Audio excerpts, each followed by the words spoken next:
Of course, this is just a quick overview of the process. There's a lot that we did not get into discussing further. We did touch on keyword research. Search function analysis basically is understanding what's happening to your site as far as the way the search engines see it. Is there anything in your site that's stopping the search engines from spidering the site well, ranking the site well? There's usability research. This is looking at your site from a human standpoint. Are there benchmarks that are being benchmark elements that are being violated basically, or not? The site's not, let me just say it the way it is. Many sites do not meet current benchmark standards as far as user usability value goes, and so the sites do not perform as well.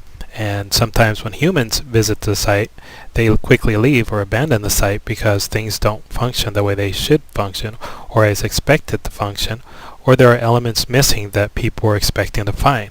And there's a lot of different things that make up the usability research, though. But this is from a human standpoint. How is the site performing from as far as the way humans see it? Site analytics obviously is the information that we discussed as far as a visitor tracking side of it. What do we see when we do check the analytics? The informational resource, article and content development. This goes into your keyword research, taking it a step further as far as the actual creation of content or selecting of content to match the different keyword lifestyle elements that we're looking for.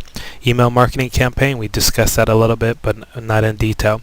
This is basically using autoresponders or even sequential, whether it's sequential autoresponders or single messages. It's using email to have a campaign of preferably a follow-up or sequence of emails that convert even more buyers or visitors to buyers.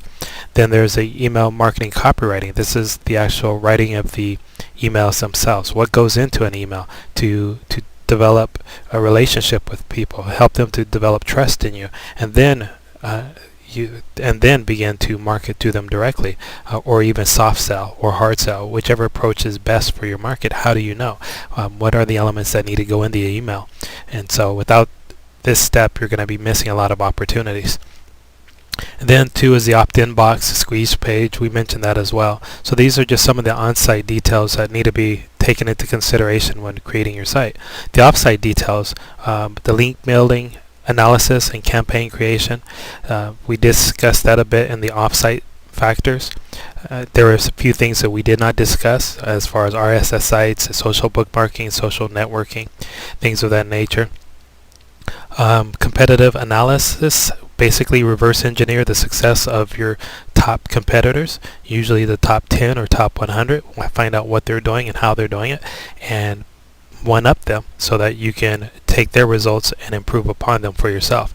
Viral content, social media marketing, viral content promotion and marketing, viral content development and creation. All these things need to be taken into consideration before you create a site, or if you have one up and running already, then we need to look at using these elements within your search marketing as well. And that's if you were to hire us, we would do all this stuff for our clients so they don't have to deal with any of this.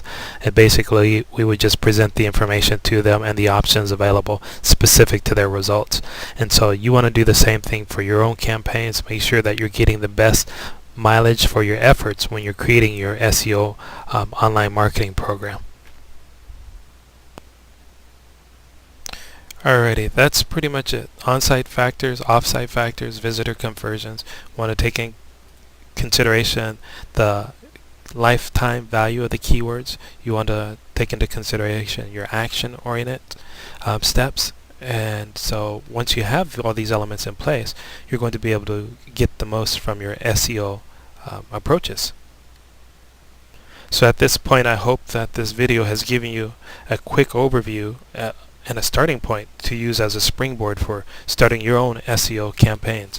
Now, of course, if after watching this video you realize that there's a tremendous amount of work involved and you want to just have everything done for you, well, then I recommend that you contact me. The thing is, I cannot guarantee or even promise our services will be an exact match for your company or not. This is something that I would need to ask you a few questions, find out what are your objectives, find out where you're at right now. Are you starting with a site? Do you have a site that's up and running? Have you tracked visitor conversion? Do you have elements in place to do that? Do you are you already involved in any type of on-site SEO or off-site SEO activities? All these things need to be taken into consideration before hoping to propose in writing a way for you to evaluate our capabilities, and so or even to prove those for yourself or not. And so hopefully this video gives you the confidence of knowing that we know what we're talking about. That being the case, it doesn't mean that we're a match for every company.